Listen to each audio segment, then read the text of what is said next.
Can you imagine like the 2028 Super Bowl post breakup? The Chiefs like up 3 at the half. Taylor performs a devastating anti-Travis Kelce set in the middle, and then the bottom absolutely falls out. And then they bookmark this, and then Chiefs lose by 10. Yeah, great. Welcome to Popcast Deluxe, your can't ban the snowman of weekly cultural review. I'm John Caramanica, a critic at the New York Times. I'm Joe Coscarelli. I'm a reporter at the New York Times. Joe, every week I look at the Billboard Hot 100 when it comes out. I do this a lot, and I would say many times this year I have been like, what? Every week, Benson Boone just keeps persisting. Teddy swims. No, I think this year, perhaps more than any year, certainly in recent memory, and perhaps for quite a long time, the Hot 100 feels absolutely lawless. It's totally up for grabs. You look over on the album charts, and you're just like, it's Taylor, it's Tortured Poets Department, it's like, like calm. Billie Eilish, Morgan Wallen. Yeah, it's like, I understand that. Yeah. But the stratification between the album charts and the singles charts feels really, really wide. And, you think it's the year of Taylor and all those people you just mentioned. And in fact, it is the year of Shaboozey. Yeah. In fact, it is the year of Sabrina Carpenter. Yeah. It is the year of Tommy Richman, Benson Boone, Teddy Swims. It's the decade of Benson Boone and Teddy Swims. You know how they say some years are a year and some years are a decade? This is the decade. The year that is the decade of Benson Boone. That's how I think about 2024. Sabrina Carpenter, the second single from this forthcoming album. Short and sweet. Maybe it's only 2 songs. That would be amazing. That'd be a free idea. Please, please, please. Yes. Smash. A smidash. A smash out of the gate. I didn't think she had it in her. Actually, but that's not true, because when this song first came out, you said to me, it's going to be bigger than Espresso. And I said, it's weirder. I just don't. It is legitimately weird. Stranger. But now what I'm realizing after hearing it 100 times, 200 times, it actually works in the same way that Espresso works, which is it has 1 or 2 moments in it that are a little bit wrong. Yep. When she says mother effer, yes. Like there's a couple moments that are a little bit wrong, and that really play into the current pop moment where things that are a little bit wrong triumph over things that are exactly right. Or too tight. So this is going to get into the big question that this week's episode is about, which is, are we at the end of an era of true global pop icons? Are we ever going to see another Taylor, another Rihanna, another Beyonce, another Drake, dare I say? Are we ever going to see someone on that scale? Or are we going to get every year, we're going to be like, can you believe what's on the Hot 100? Spiky plastic cactus. Number one smash. So that's what we're going to talk about this week. Yeah. I've been thinking of it as, will Chapel Roan ever play the Super Bowl? Okay. That's a fair question, right? Right? Okay. We're going to get to that. Yeah. But I have to take just like a tiny bit of a segue. Look, we're on YouTube. One thing I see a lot of on YouTube is unboxings. Still. Have you considered just turning Popcast into an unboxings only show? You get a lot of boxes. I get an incredible amount of boxes. I can imagine that doing pretty well. Yeah, I get a lot of diapers. I would like to unbox. I'd like to see those unboxed, candidly. So we're going to do an unboxing. Shall I? Yeah, are we going to say what's in the box or not? Not until we're going to surprise. It's a big box. Exactly correct. I was expecting a soft plastic envelope when you said what you were bringing in. Careful with the box cutter, by the way. Please. You're supposed to cut away from yourself. Thanks, Dad. So this is a box. This is a Popcast related box. So I do get Popcast related boxes in the mail sometimes, but this is a very special Popcast related box. And I think it's important that we open it on air. Together.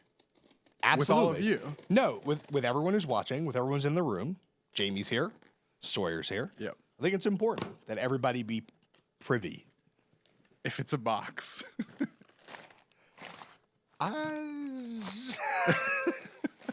Is it not what you thought it was? Oh, it's there. Whew. Joe, it's our iHeartPodcast Award for Best Music Podcast. Popcast. Incredible. Wait, can I get a clean shot? What's the weight like on this? Honestly, Talk me through it's it. pretty heavy. Yeah. Look at this. iHeartPodcast Awards. This is Substantial. this could take someone out. Yeah. Oh yeah. 2024 iHeart Podcast Awards Best Music. It says Best Music. Yeah, I think that's the category. Yeah. And that's us. Popcast. That's our award. Look at that. I feel substantial. Yeah, it's nice. It's actually heavier than I was expecting. Yeah. You said you thought it was going to be like, what, a certificate? Like a participation certificate? They were going to send you a PDF and you were going to be able to print it yourself.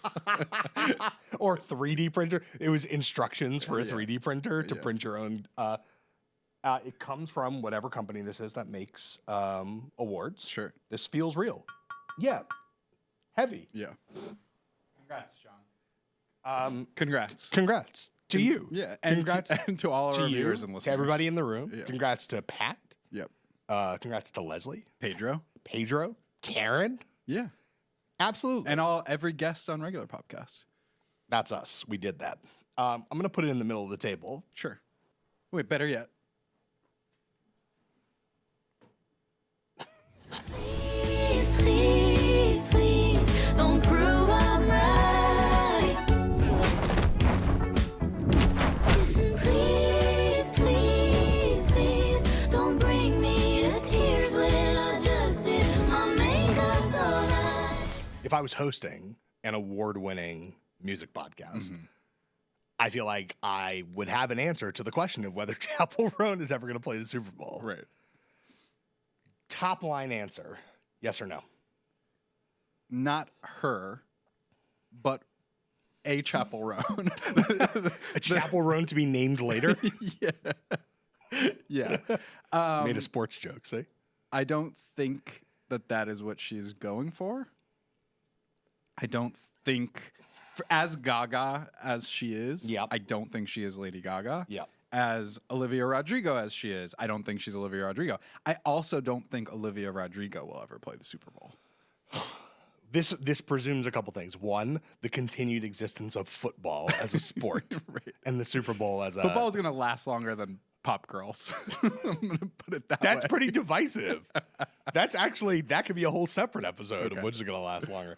I think the question that we're really asking is, in an era in which pop music feels more atomized and less stable than ever, is it going to be possible to, number one, build a long-term career that will end, or not end, but result in a marquee global performance that's meant to be instantly legible to untold tens of millions, if not hundreds of millions of people? Is that even a viable thing anymore? And my gut tells me it's not. And it tells me it's not for a variety of reasons. One, things are moving very, very, very fast on the internet. And people who you would expect would be, let's say, on tier 2 or tier 3 of building that, a Dua Lipa, say, done, dare I say, or on the path, not continuing upward, Right. Plateaued. Ideas now move so quickly that rather than there being 5 to 10 Enrons, basically, that can absorb all the interesting ideas, a young person can just have the interesting idea and have a sudden hit. That's the Tommy Richman phenomenon. I also think that there is some baked-in skepticism to pop megastardom.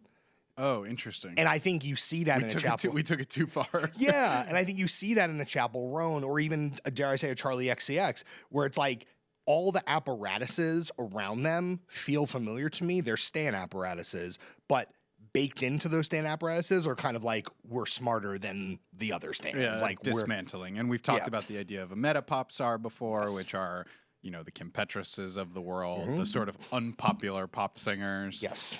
who are now maybe getting a little more popular. Charlie, biggest album of her career, solo album, sure, maybe, Sure. yeah, well, yeah. So these meta pop stars have begun to call into question whether we ever need to have someone on the scale of a Beyonce or a Madonna or a Rihanna. Also, I think you found with, let's say, not Madonna, because Madonna's of an earlier generation, but the way that Beyonce and Rihanna, even someone like Ariana Grande or whatever, is handling this level of stardom is by and large to walk away from it or step back from it slowly. If you think of how Beyonce has played the last 3 albums, these are not hit-filled, heat-seeking, pop Billboard #1, Hot 100 #1 filled albums. These are conceptual works that obviously do really well commercially because they're smart, they're often well executed, and her fans are incredibly devoted. That's not the same thing as I wish to make a top 10 hit, which I don't know if it's exactly what she's going for. With Rihanna's kind of like, Great I troll recently by Rihanna being like, I'm just starting work on my album. Is it R7 or R8? R8. R8. Now it's like Barter 6 where we're just like skipping ones Yeah. now, so it's actually like R11. Yeah. Maybe that will come out. Right. Maybe it will never come out. I think you're giving a lot of agency in this scenario though, because I do think stars like, say, Charlie You're saying or pop stars don't have agents. or even Beyonce, I don't think they're trying to be smaller. I think they're trying that's to do interesting. slightly different things, but I think they would gladly take global pop stardom. You're saying that there are certain... I'm saying the terms of that stardom are slightly different for them than they would be. And that there are sacrifices you have to make to reach that level. But I think Taylor Swift is a good counterpoint to that line of argument in that Tortured Poets Department, 9 straight weeks at #1. Say what you will about, adding new tracks. I will? Juicing sales, whatever. It's like, it's still really popular. Like, it's still 3 times as popular as the Charlie XCX album every week for 2+ months.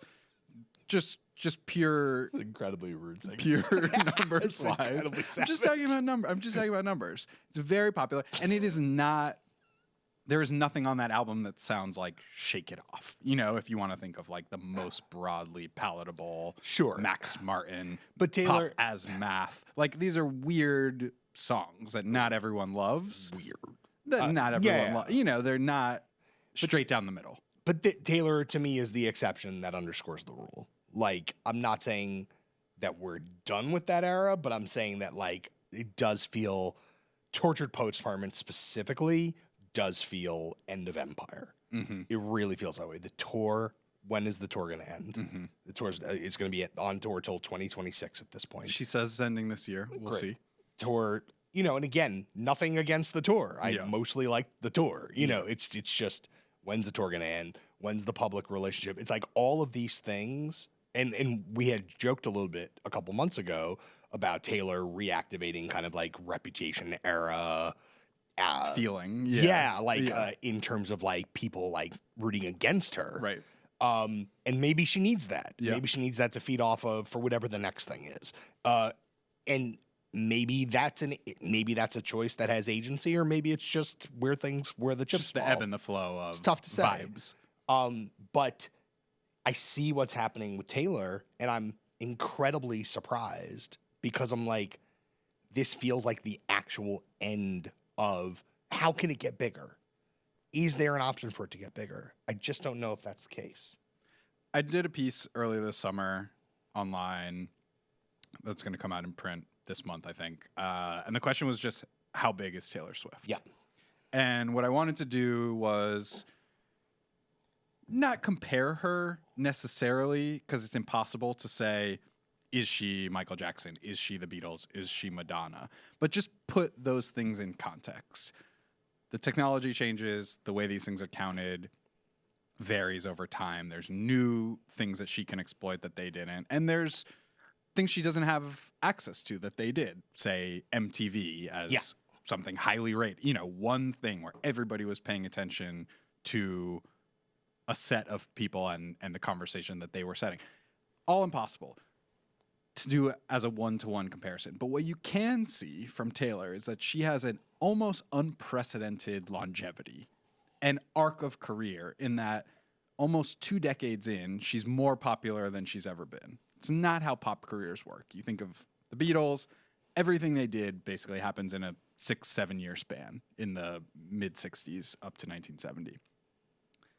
They come in super hot, they have all their hits in the first couple of years, and then things dissipate, winds change. Yeah. Madonna, same thing. Madonna hasn't had a platinum album in, almost 2 decades at this point. She's still Madonna. She can still go on a huge tour. But what Taylor has been able to do is pivot so many times and continue to grow in this way. And to me, that, when we use the term imperial, it really does feel imperial, because she's also been able to build simultaneously new stuff on top of old stuff. That's the genius of the re-records, is that now she can have an album like Tortured Poets coming out at the same time as new versions of the old hits. So fans who were too young the first time around, everyone gets their own All Too Well, right? 10 years later, somebody who was not yet born can experience the release of that song anew. And also having the tour at the same time. And it all turns into this supernova that we're witnessing now. And that's the sort of meticulous world building, planning, gradual snowball of global superstardom that, to me, feels impossible. Now, of course, maybe it just feels impossible until it happens, but I don't even see the beginnings of it in any career that we've seen in the, say, 10 years since Lady Gaga. Well, to me, Drake was the closest, and maybe still at some point we'll play the Super Bowl. Sure, despite being Canadian. Sure. But Taylor hasn't played. For Taylor what it's hasn't worth. played. There obviously will be a Taylor someday. I mean, literally, her boyfriend is an NFL player, so I guess she'll play probably. Or alternately, if it all, God forbid, falls apart, never. Or maybe if it all falls apart, yeah, that's definitely when she. Wow, can you imagine the 2028 Super Bowl post breakup? The Chiefs up 3 at the half. Taylor performs a devastating anti-Travis Kelce set in the middle, and then the bottom absolutely falls out. And then they bookmark this, and then Chiefs lose by 10. Yeah, great. Did we just do that? Okay.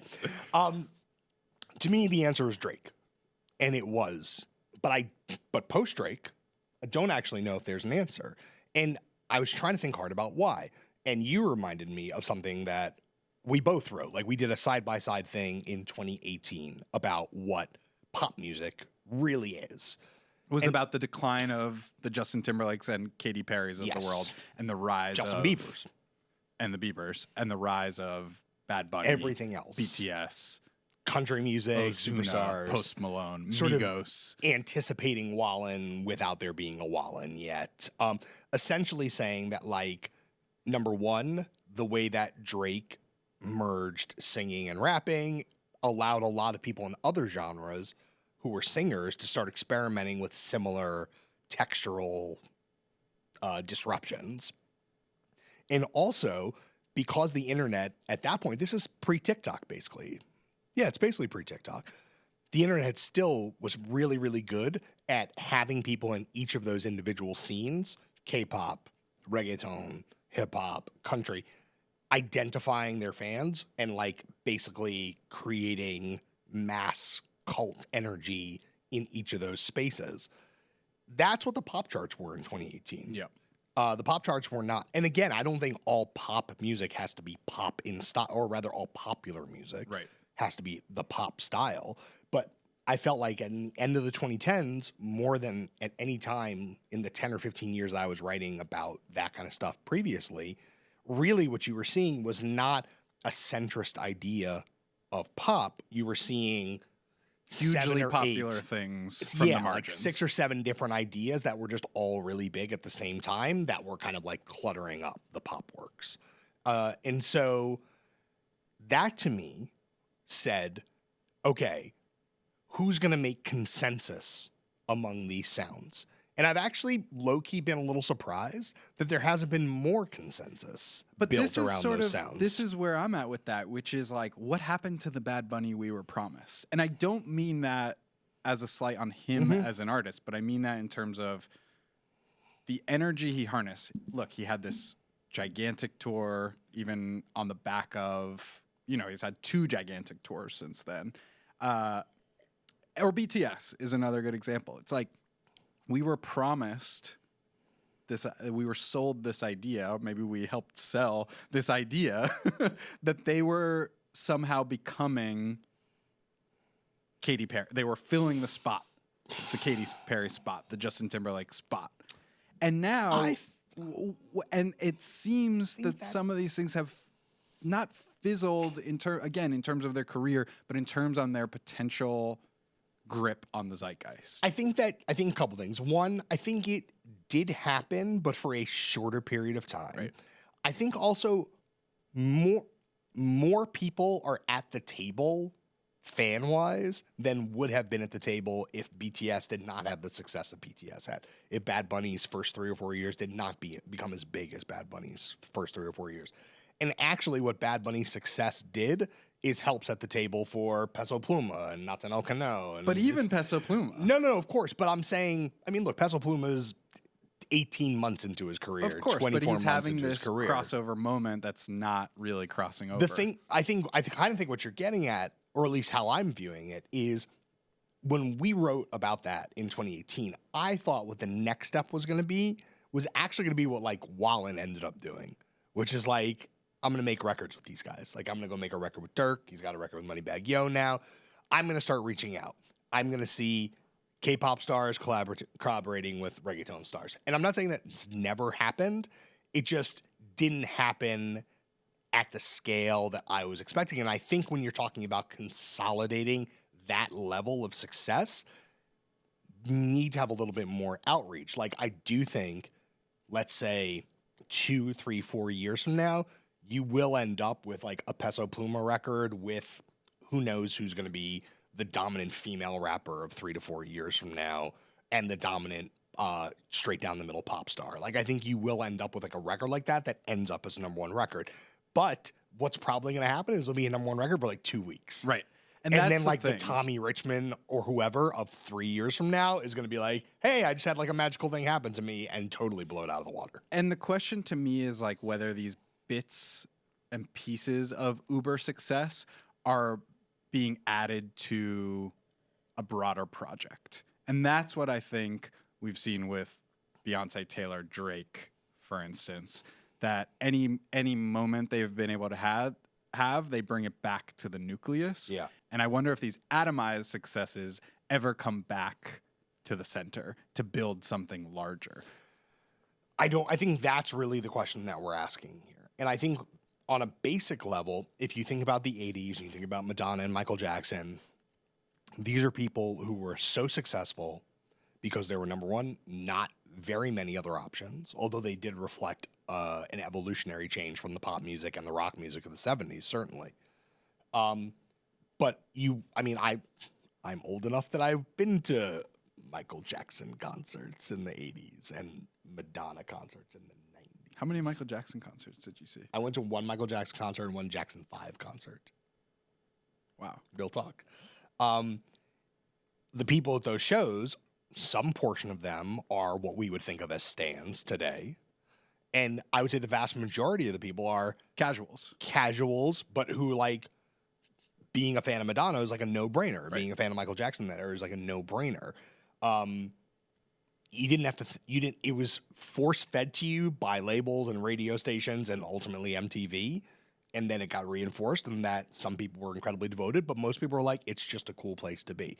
There weren't 500 other options of things. That's not available anymore. If you think about the pop era of the late 90s into the mid 2000s, Britney, Christina, NSYNC, Backstreet Boys, very MTV forward aggregation, and also the creation of, like, I think someone should do like a history of like teen micro generations. Yeah. That was like an invention of a teen micro generation. The same way that like early Disney Disney Channel was like the invention of a teen And in microchannel. fact, it was actually just that Mickey Mouse Club grown up, Yes, including Ryan Gosling. You yes, know? exactly. So that's an invention of a teen micro generation. You're never going to have a marketing vehicle like MTV. You have big marketing vehicles like streaming and TikTok, but MTV, because it's still monoculture at that point, you're never going to have that again. There is no monoculture in any true sense. You just have like the aggregation of a lot of microcultures. So because you don't have those platforms, how do you end up with someone who's famous enough to hold down something like the Super Bowl stage? And I want to emphasize something. I don't want to be unclear. I don't necessarily think performing at the Super Bowl is like an incredible creative opportunity. No, it just represents a certain stand-in. kind We're of fame. only talking about it as a stand-in. I think a lot about the Super Bowl halftime show with like Nelly and Timberlake and Steven Tyler. Right. And who else was on that? Shakira, maybe? Black Eyed Peas? I don't know. Whoever. Yes. Sure. You know the one I'm talking about. Yeah. I think a lot about that. I think it was Britney, NSYNC, Nelly, and Aerosmith. I'm sure in that moment, like, professional pundits were like, this is terrible. But, like, honestly, it was probably, I haven't watched it recently, but it was probably pretty turned. And it was, like, right on, it was relatively, like, right on cue timing-wise Right. for what was Plus happening in pop. Aerosmith. Yeah. What? Plus Aerosmith. Plus Aerosmith. Recurrent pop. Yeah. I mean, they had an Armageddon moment. Yeah, they, like, Aerosmith never stopped making hits. Yeah. Somewhat regrettably, never stopped making hits. That is, when I think about that and people say, well, that's not what we want the Super Bowl halftime show to be. But I think in essence, 5, 10, 15 years from now, that actually may be all that's left. I think The that Shaboozey, the like tipsy into $1 Million Baby into espresso Wow. Super Bowl medley in like 2027 or 2028. so once it becomes nostalgia, because that's the other thing. It's Yeah. like, are we giving these people enough oxygen in real time that we're then going to be nostalgic for it? Like, can we ever be nostalgic for Shaboozey's Tipsy, or will we be nostalgic for Jaquan's Tipsy? Although, here's something that I think is worth tacking onto this conversation. If you were a quote unquote one hit wonder, not that we're saying that these people are one hit wonders, but if you were a one hit wonder in 1996 Sure. or 2004, If you're the Baja Man, great record. keep going. If that's you, what you didn't have at that time was a way to aggregate any people to you. People were aggregated to your song, but not to you. So this is before TikTok, before Instagram, etc. Before Cameo. Yes. But also, on top of that, what you didn't have is the opportunity to genuinely tour on the back of your record. You might do a radio station show where you played your one hit and then some other song and then your one hit again. You might do some club dates here and there. But like all the people who we're talking about right now, it's actually quite shocking how fast they get upstreamed into hard ticket tours. Shaboozey just announced a big tour. Sabrina Carpenter. Sabrina Carpenter announced tour. I'm sure Tommy Richman's going to be going on tour. One thing that's changed a lot, and I think certain touring agencies who have taken shots on viral stars or taken shots on rap stars and moved them into hard ticket environments have actually set the stage for someone who has like a viral hit that became a Billboard top 5 hit, but maybe doesn't have a real fan base. But you could probably convince 500 to 1,500 people in 20 American cities to pay $30 to $40 to see them. Right. That wasn't available. And so I wonder if, knowing that that's available, are they then going to earn a kind of fan attention and kind of loyalty that one-hit wonders of the past never were able to? I still think it ends up being niche. I think the other factor that we haven't discussed here is the celebrity side of things. Yeah. Everybody we've talked about on the Uber zeitgeist global pop icon scale has a sort of real life celebrity to them. People know about them, their characters. We hate them, we love to hate them, etc.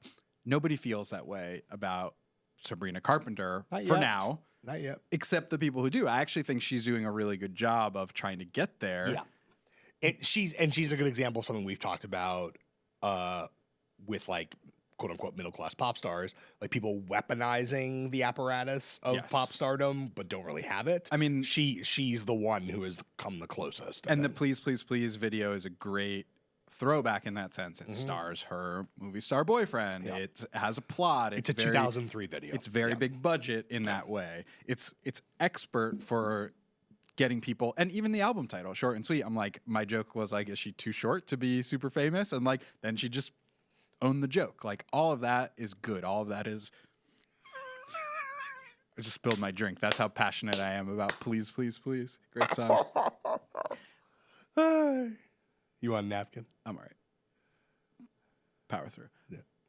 All that is good. All that is in the right direction. But I think when you think of someone like Morgan Wallen, who is actually popular enough as a musician to occupy exactly this space, where he doesn't have any cachet is as a celebrity. But that's With Wallen, it's complicated. and there's two. So the two big reasons. One, I'm not even going to talk about the obvious one. One, country music. Sure. This often is something that does not come into play with country stars. Nashville is an incredibly constrained celebrity environment. You know, you don't want to say it's cult-like, but in terms of being a famous country singer, there's no outlaw generation. It's not, it's, you know, there's no 70s. Anybody in Nashville who you think is probably cool in real life, Jelly Roll, our good friend, our friend Jelly. Sure. But the closer he gets to the center of Nashville, the harder it's going to be to openly talk about living on the edge or actually live on the edge. Wallen obviously also has an added layer of what happened in 2021, his use of a racial slur, and I think his rejection of the media subsequent to that is him being like, I just don't wish, I don't want to test, I don't want to get tested, I don't want to get put in a situation where I might do something to derail what I have going, but I have a what counter- just yeah, happened that's 2 what I'm weeks ago saying. or 2 months ago? You know, he got arrested. His problems for- with the law, his problems with seemingly with alcohol. Like, I actually have a counterintuitive take, which is the only way to make him bigger is to show us more of him, even if it's ugly. If Morgan Wallen had a barn burner of an interview. Embed, let somebody on the tour bus, let them see the mayhem. We're here. Yeah. Weeks.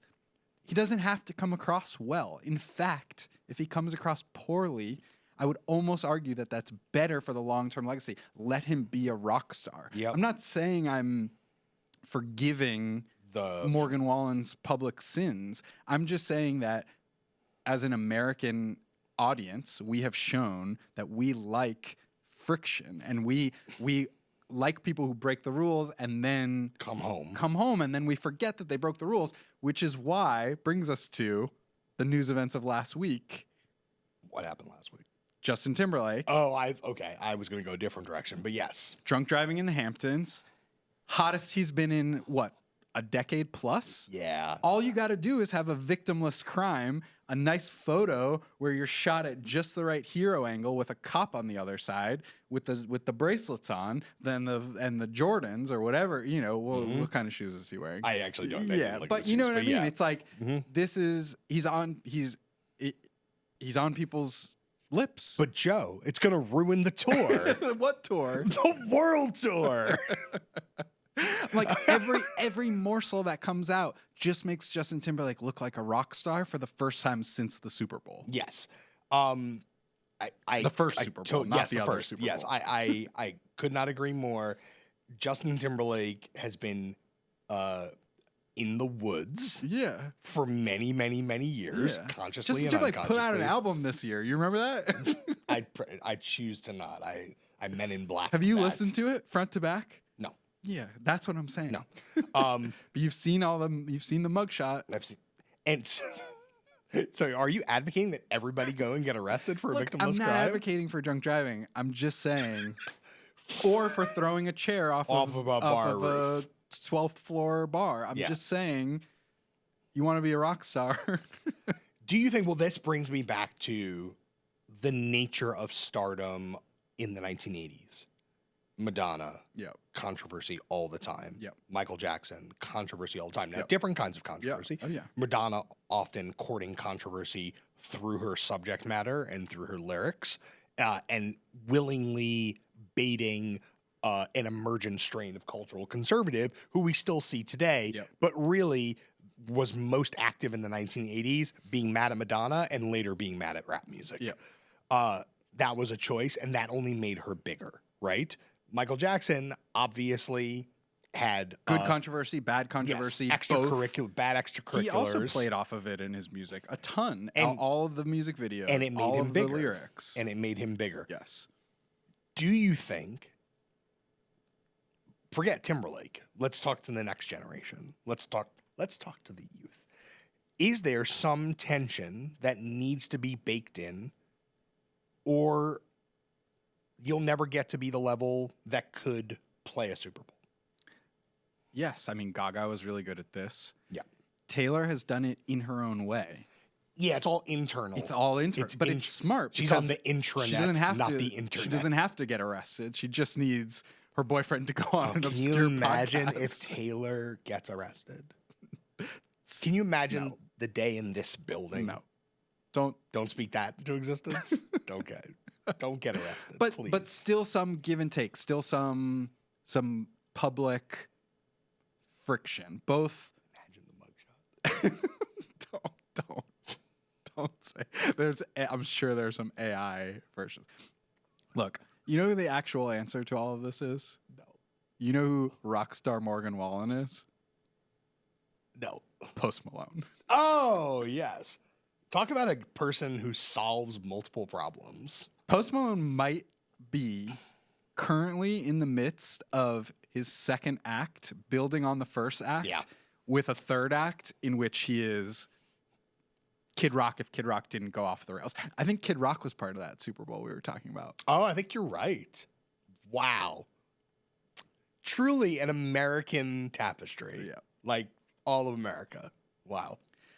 So I think that he might be the dark horse for the person who's taking a little bit from all of the things we're talking about. Sure, you could get on him for trying on rap and discarding it, trying on country now, huge success. Maybe he'll discard it. Maybe he's going to make maybe he's going to make an K-pop album record? that sounds like Fortnite, in 5 years. A synth pop album. Like, he's going to make reggaeton he's going to record? make a Tame Impala album. He's Like, gonna make all a of this stuff is going to happen. He's going to make a James Blake album, Like, he's going to make a Michigan rap album. He's just going to turn into Lil Yachty. But you know what I mean? Post Malone is also someone who has cleansed or been cleansed of his indiscretions. But I'm saying all of those things, even the face tattoos as a sort of literal representation of I've been through some stuff. I think that ultimately that works, and that's the kind of career building that you need to be doing if you want to be here 10, 20, 30 years from now. Should we go out with I Had Some Help, Super Bowl anthem of 2030? Might have to. I had some help. It ain't like I can make this kind of mess all by myself. Don't act like you ain't helped me pull that bottle off the shelf. Been deep in every weekend. If you couldn't tell, they say